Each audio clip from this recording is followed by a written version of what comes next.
cáncer de cervix. ¿Está bien? Listo. Entonces, arranquemos con los aspectos generales.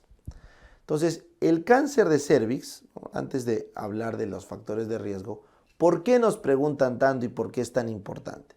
Porque el cáncer de cervix es la causa número 1 de tumores y de muerte en ginecología de la mujer en nuestro país, en Perú, ¿correcto? En el mundo ocupa el 11º lugar en países desarrollados y el 7º lugar en general. Está muy atrás, pero en nuestro medio todavía sigue ocupando el primer lugar. ¿Por qué? Porque el cáncer de cervix, para poder haberse controlado en el mundo, se requiere una buena técnica de screening. Y para hacer una buena técnica de screening se requiere un sistema de salud eficiente, lo cual no es típico en los países de Sudamérica, tampoco en el nuestro. ¿Está bien? El screening ha demostrado disminuir la incidencia en un 75% del cáncer de cervix cuando se aplicó correctamente. Entonces, por esas razones es que este cáncer es tan raro en el mundo desarrollado y también por estas razones es que este cáncer es muy frecuente en nuestro medio, porque no tenemos un buen sistema de screening. Y tú te preguntarás, ¿y por qué este cáncer es tan frecuente en general? ¿Cuál es el rollo con este cáncer? Es que este cáncer tiene un componente de transmisión sexual. Ese es el dato. Hay un componente importante de transmisión sexual. Entonces, las pacientes se infectan con el VPH y aumentan sus chances de cáncer a medida que se exponen más y tienen una vida sexual más desordenada. Entonces, esa capacidad de contagio del VPH hace que este cáncer sea súper frecuente. Sin embargo, se ha demostrado que hasta con 1 o 2 controles de Papá Nicolau en la vida de una persona se mitiga bastante su mortalidad. Así que mientras las chicas se hagan su Papá Nicolau, no tienen por qué asustarse de este cáncer. No tienen por qué asustarse, ¿ya? Este cáncer es muy triste, porque cuando mata a mujeres entre 40 y 60 años de vida. O sea, mujeres en su propia misma edad productiva. Entonces, rompes familias, rompes economías. Así que este cáncer, debido a su mortalidad en gente joven, se ha determinado que es un problema de salud pública. Tanto a nivel de nuestro país como Latinoamérica. Por lo tanto, el Ministerio de Salud tiene un presupuesto especial para pelear contra este cáncer y la OMS, a través de la OPS, también hace lo mismo en la región. Así que hay bastante literatura normativa que regula, sobre todo, la prevención de este cáncer. Bien, entonces, sin más floro, vamos de frente a lo que nos importa: los factores de riesgo de este cáncer y su histología. Entonces, cuando ustedes estudian cánceres, lo primero que tienen que repasar son los factores de riesgo. ¿Por qué da este cáncer? Entonces empecemos. El primer factor de riesgo, el más importante, el número 1, es la infección por el virus del papiloma humano. ¿Correcto? Esta es una causa necesaria, según la OMS. Necesaria, pero no es una causa suficiente. O sea, ¿tiene que haber infección de VPH para que haya cáncer de cervix? Sí, tiene que haber, es necesaria. Porque el 99.9% de los cánceres se han vinculado a este virión, al VPH. Pero no es suficiente, porque no basta con que estés infectada para que hagas cáncer. ¿Por qué, profe? Porque el VPH infecta al 75% de mujeres y de parejas en algún momento de su vida. Es la ITS más común que existe. Pero menos del 1% de las pacientes infectadas hacen el cáncer. Entonces, si te infectas de PVH, ¿te va a dar cáncer? No. Pero para que te dé cáncer, tienes que haber estado infectada de VPH. Eso hay que entender. ¿Correcto? Muy bien. Entonces la pregunta es, ¿por qué algunas mujeres infectadas hacen el cáncer y por qué otras no? Bueno, ahí vamos. Lo primero es que el VPH tiene serotipos. Tiene más de 100 serotipos, de los cuales 44 más o menos son de interés para la clínica. De todos ellos, el serotipo 16 es el más frecuente que se encuentra en los pacientes con cánceres. Luego viene el 18 y luego viene el resto. ¿Correcto? Entonces, si tú te das cuenta, entre el 16 y el 18, tenemos más del 70% de las causas de cáncer. Por eso estos dos serotipos son los de alto riesgo más común y son los que siempre te van a preguntar, ¿correcto? Pero existen otros. Entonces, acá yo tengo una pequeña mnemotecnia para acordarme del resto. Entonces, 16 más 18, 34. Un número para arriba, 35. Un número para abajo, 33. Este lo borramos, el 34 no va. Le sumo 10, 35 más 10, 45. Y luego 5 más 5, 10. 2 más 8, 10. 52, 58. Entonces cuento, tengo el 2, tengo el 3, tengo el 4, tengo el 5. ¿Correcto? No, ¿qué me está faltando? El 1. Entonces acá entra el 31. Así yo me acuerdo. Entonces los serotipos después del 16-18 son el 31, el 33, el 35, el 45, el 52 y el 58. ¿Correcto? 1, 2, 3, 4, 5, 6. ¿Correcto? Entonces esos son serotipos que también son frecuentes y también se colocan en las vacunas. Para fines de la estadística internacional, el 45 y el 31 son los más frecuentes de los raros. ¿Está bien? Muy bien. Los serotipos 6 y 11, si les preguntan, los serotipos 6 y 11, estos se han asociado a verrugas, a condilomas, o sea, a lesiones benignas. El serotipo 6 y 11 son de bajo riesgo, mientras que el 16, 18, 45, 31, 33, 52, 58 son de alto riesgo. ¿Y qué significa, profe, ser de alto riesgo? ¿Cuál es la definición? La definición correcta de un serotipo de alto riesgo es aquel que persiste, que quiere decir que por más de 24 meses no se va de la mucosa. Lo normal es que si una chica se infecta de VPH, no pasa nada, su propio sistema inmune lo limpia. Pero si se infecta con un VPH de alto riesgo, 16, 18 y el resto, entonces es más probable que ese VPH se quede, no se vaya, persista. Y cuando persiste, entonces acá corres el riesgo de hacer atipia celular. Entonces, los VPHs persistentes son los que tienen más riesgo de hacer atipia celular. ¿Correcto? Correcto. Sin embargo, el que tengas atipia no quiere decir que te va a dar cáncer.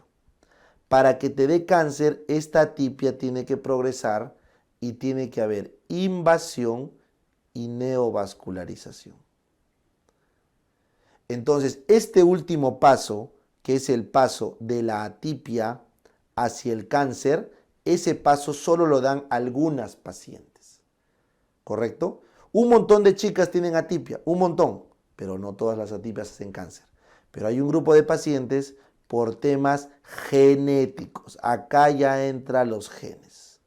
Por temas genéticos hacen neovascularización, invasión y se transforman en un cáncer. ¿Ya? Es súper frecuente, como les digo, infectarse con VPH. ¿Ya? Es más, hay literatura que dice que puede haber tranquilamente un 40% de mujeres en Iquitos y en zonas rurales de la selva infectadas con VPH y solamente superados por trabajadoras sexuales que pueden llegar a 60% de infectación o de infección. Entonces, créanme, es súper frecuente infectarse VPH. Y ojo, el condón no protege el 100%, porque puede haber contaminación con VPH, inclusive usando preservativo, porque el VPH es flora en la piel, en la mucosa anorrectal, vaginal y perineal. Entonces sí se puede arrastrar VPH. Así que es un poquito difícil protegerse en la vida de nunca estar infectado o infectada con VPH. Pero sí es posible detectar en ese camino el cáncer. ¿Por qué? Porque para hacer cáncer, el BPH demora promedio 10 años. Para hacer cáncer demora un montón de tiempo. Es una neoplasia que avanza lenta, lenta. Y para colmo es exofítica, o sea, crece hacia afuera. Y por eso sangra, entonces da clínica. Entonces es fácil darse cuenta. ¿Ya? Muy bien.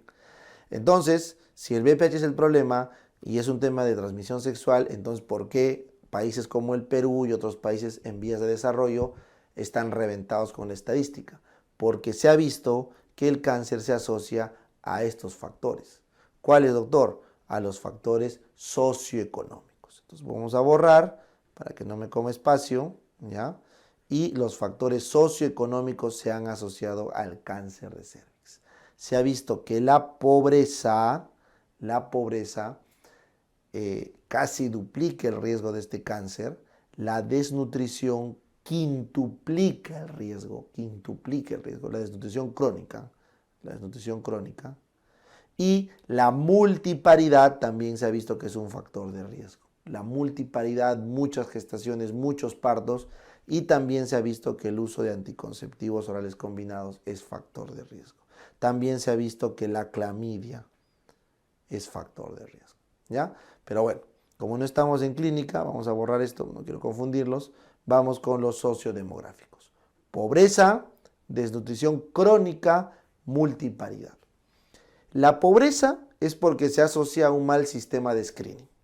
La desnutrición es porque eso altera muchas mucosas, la inmunidad de mucosas, y eso genera inmunosupresión local que predispone cánceres. Y la multiparidad porque en los múltiples partos siempre hay lesiones en el orificio cervical externo y eso genera más áreas potenciales donde el BPH puede anidar. Entonces, son varias explicaciones teóricas y los factores sociodemográficos vienen a ser la segunda en frecuencia de factores de riesgo. El segundo factor de riesgo en frecuencia son los indicadores sociodemográficos. Y el tercero es los factores individuales. Entonces, en tercer lugar están los factores de riesgo individuales, ¿no? Y como ves ahí, te he puesto una figura de una chica fumando en ropa interior, que bueno, el objetivo es mostrar que el público de riesgo o las personas de riesgo para este cáncer son las trabajadoras sexuales y las fumadoras. Y si no es trabajadora sexual, las promiscuas y fumadoras. Entonces el factor de riesgo acá es la promiscuidad. ¿Por qué la promiscuidad? Porque la promiscuidad aumenta el riesgo de contagio de BPH de serotipo de alto riesgo. ¿Correcto? ¿Y qué definen como promiscuidad? Tener relaciones con más de 4 parejas, tener relaciones sin usar preservativos, tener relaciones antes de los 19 años, son considerados criterios técnicos de promiscuidad, ¿ya? ¿Por qué muchas parejas? Por un tema de probabilidad. Si ya vieron que el 75% de personas pueden estar infectadas, si tienes más de 4 parejas, obviamente pues te vas a infectar, pues porque alguna va a tener que tener, ¿ya? El no usar preservativo, o sea, de por sí les dije que el condón no es 100% seguro, pero protege un montón, porque te protege del BPH de tu pareja. Ya, pues tus BPHs te lo arrastrarás en el coito, pero no los de tu pareja. Entonces ahí te proteges. Y tener relaciones antes de los 19 años se refiere a que cuando es muy niña o bueno, muy adolescente, la unión escamocolumnar está muy expuesta, muy hacia afuera, muy hacia el ectocervix. Entonces, eso hace que sea más peligroso si es que una infección llegara porque rápidamente encuentra la unión escamocolumnar. Eso vamos a ver más adelante. El siguiente factor de riesgo importantísimo es el tabaco. No tanto el alcohol, el tabaco. ¿Por qué? Porque el tabaco se ha asociado a cánceres de mucosa oral, cánceres de laringe, cánceres de esófago, cánceres de vejiga y por ende también cánceres de cuello, cáncer de cervix, ¿ya? Porque hace lesión, hace inmunosupresión local de mucosas, ¿ya? Se ha visto que hay un factor genético, ¿ya? El factor familiar puede duplicar el riesgo, o sea, hermanas, primas, tías con cáncer de cervix tienen más riesgo. Hay un componente genético familiar. Porque yo te dije, acá te dije que hay genes Hay genes que van a gatillar este cáncer, hay genes.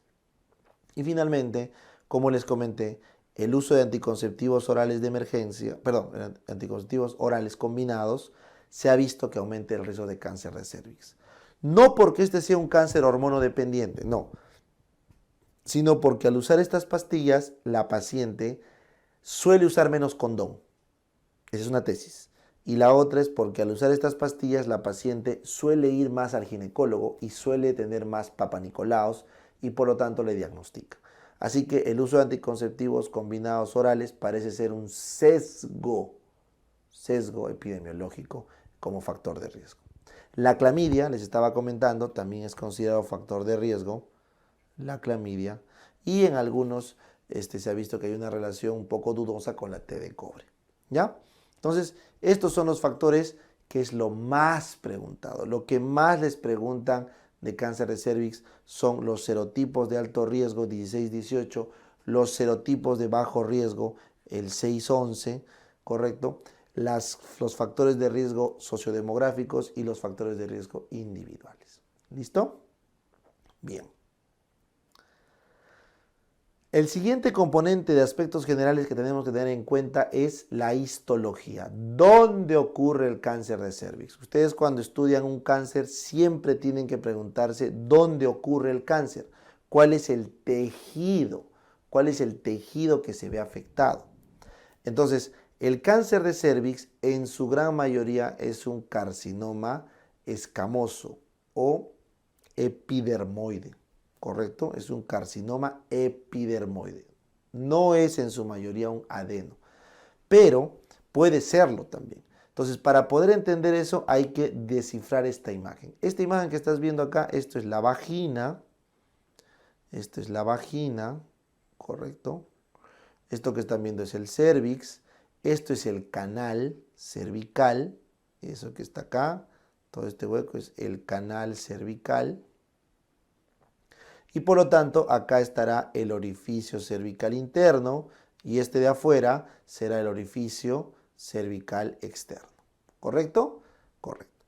Entonces, ustedes tienen que saber que en el útero, arriba, el epitelio es cilíndrico simple. El epitelio uterino del endometrio es cilíndrico, monocapa o simple. ¿No es cierto? Que obviamente se pone tortuoso. Y cuando se pone tortuoso, ¿qué tiene cuando se pone tortuoso? Las famosas glándulas, ¿no? Entonces, cuando este epitelio, ahí lo estoy dibujando a escala, se pone así tortuoso, estas son las celulitas, entonces se configura una glándula endometrial. ¿Listo? Entonces, en el endocervix tenemos esto que ven dos, que es el epitelio simple cilíndrico glandular. Entonces, si ocurre un cáncer por acá, será un cáncer de tipo glandular. Glandular. ¿Ya? Muy bien. Ahora vamos al otro. La vagina, esto que están viendo acá, la vagina está tapizada por un epitelio plano, poliestratificado, no queratinizado. Entonces la vagina está tapizada por un epitelio escamoso, poliestratificado, no queratinizado, sin glándulas.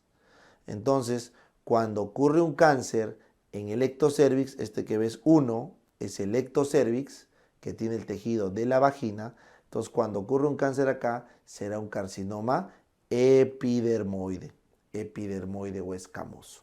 ¿Correcto? Perfecto. Entonces, estos dos tejidos, el número 2 glandular y el número 1 escamoso, en algún punto tienen que encontrarse. En algún punto se van a encontrar. Entonces, ese punto que están viendo acá donde se juntan, ese punto que ven 3 acá, es lo que se conoce como la unión escamocolumnar. Entonces, miren acá, este epitelio que están viendo acá es el epitelio cilíndrico, este epitelio que están viendo acá es el plano poliestratificado, y en menos de una fila de células, automáticamente este epitelio ha pasado a este de acá. Entonces, el epitelio cilíndrico simple ha pasado a plano poliestratificado no queratinizado. Entonces, ¿cómo se llama cuando ese pase se da de un tejido adulto a otro tejido adulto? ¿Cómo se llama cuando pasa de adulto a adulto? Cuando pasa de adulto a adulto se llama metaplasia. Metaplasia. No se llama displasia, no se llama anaplasia, se llama metaplasia. Y en este caso, una metaplasia que inicia en cilíndrico y termina en escamoso. O sea, metaplasia escamosa. Escamosa. Si fuera al revés, si del epitelio escamoso pasara a cilíndrico, sería una metaplasia cilíndrica. ¿Ya? Eso ocurre en el esófago de Barrett. Acá es al revés, es una metaplasia escamosa. ¿Correcto? Entonces, este punto donde está ocurriendo eso es lo que se conoce como la unión escamo-columnar. La unión escamo-columnar. Pero esa unión escamo-columnar que estás viendo acá, que sería una línea de células, eso en verdad es todo un manto de células que puede ser más o menos grande dependiendo de la paciente. Entonces, esta unión escamo-columnar, que es la definición histológica, cuando yo la observo, se conoce como zona de transformación. Entonces, la unión escamo-columnar, ¿correcto?, evoluciona a lo largo de la vida de la mujer y de lo que empezó acá puede moverse o hacia adentro o hacia afuera, y en esa migración deja un espectro que se conoce como zona de transformación. Entonces, acá te he traído para que esto quede más claro. ¿Ya? Voy a borrar esto para que no me quite espacio.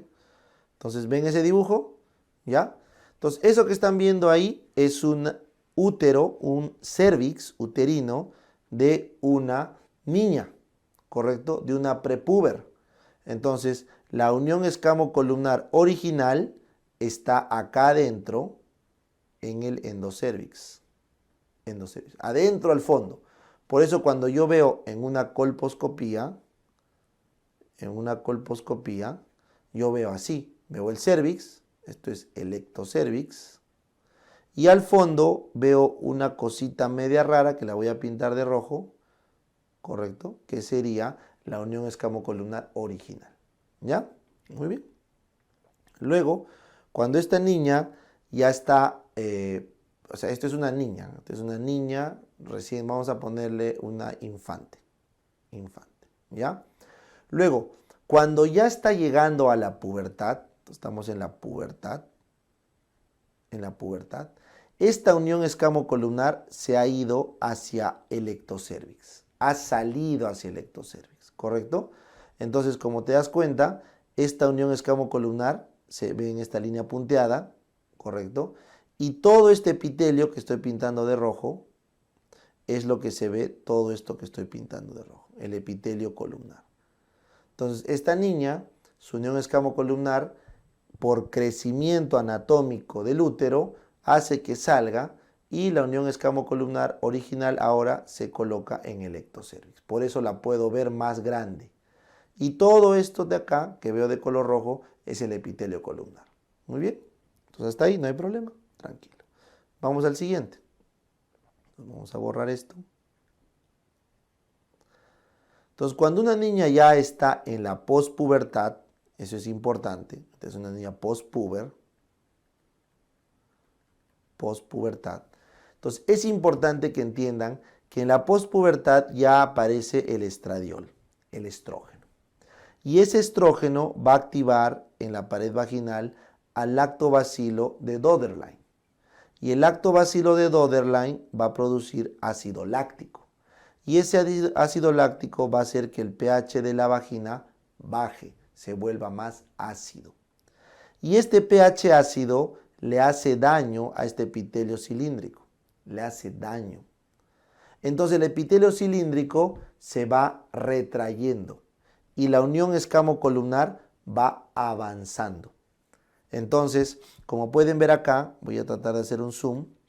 La unión escamo-columnar original, que es esta línea grande de afuera, que era cuando era prepúber, ahora, por el ácido, ha empujado a una nueva unión escamo-columnar que es este punteado más pequeño, por eso dice nova, nueva unión escamocolumnar, más hacia el endocérvix. Entonces, como lo ha hecho tan rápido por el estímulo estrogénico, todo esto que ha quedado en el medio, esto que está sombreado de gris, se conoce como zona de transformación. Es una zona donde activamente se está transformando la metaplasia, porque lo está empujando ese cambio rápido que hubo de pH. Entonces, esta zona de transformación es más pálida y representa el movimiento de la unión escamocolumnar, de una unión antigua, que es la de afuera, con una nueva unión, que es la de adentro. Con el paso del tiempo, esa zona de transformación se va a ir epitelizando por completo y va a dejar de ser zona de transformación para volverse ectocervix puro y duro. ¿Ya?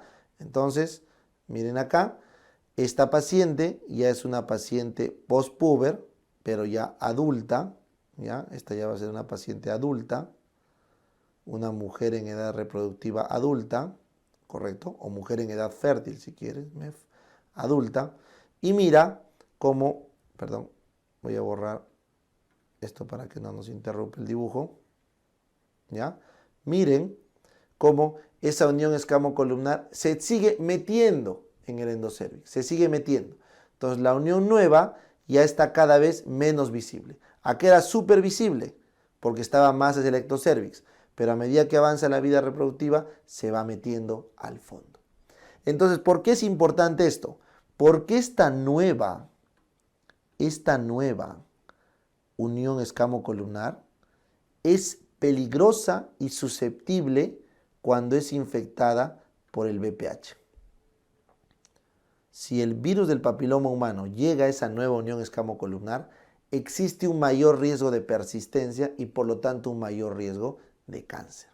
Entonces, esa zona de transformación, esa unión escamocolumnar nueva, cuanto más se meta en la vida adulta hacia el endocérvix, es más seguro para las chicas.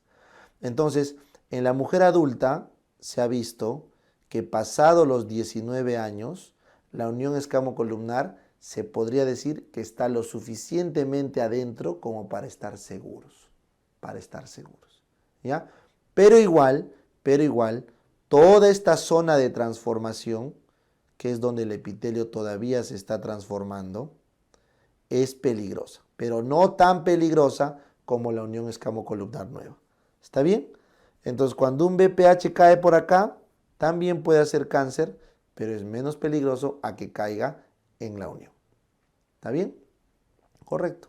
Y finalmente, cuando la paciente ya es perimenopáusica, correcto. Entonces, una paciente ya perimenopáusica hacia la posmenopausia, entonces vamos a una mujer ya en la peri y en la posmenopausia, en lo que sigue, la unión escamocolumnar, como ves, se mete.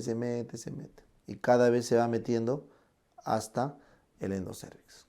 Y así es como termina la evolución natural de la mujer. Esa es la evolución natural. Entonces, la unión escamocolumnar empezó en el endocérvix, la original, con el crecimiento hacia la pubertad, salió hacia el ectocervix y con el ácido de la vagina, producto de los estrógenos, se va metiendo hasta el final de la vida fértil. Entonces cada vez se va protegiendo más. Porque esa unión escamocolumnar, les digo, es potencialmente displásica si se infecta por un VPH. Entonces, cuando una mujer tiene relaciones sexuales muy joven, acá o acá, cuando su unión escamocolumnar está muy expuesta, va a tener más chance de cáncer.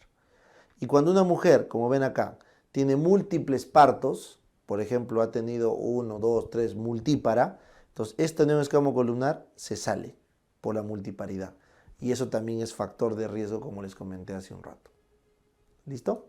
Entonces, esta es la lógica de la histología del cáncer de cérvix. Ahora, ¿puede haber un cáncer de cérvix también glandular? Sí, pero es más raro. La gran mayoría son epiteliales. ¿Ya? Bien.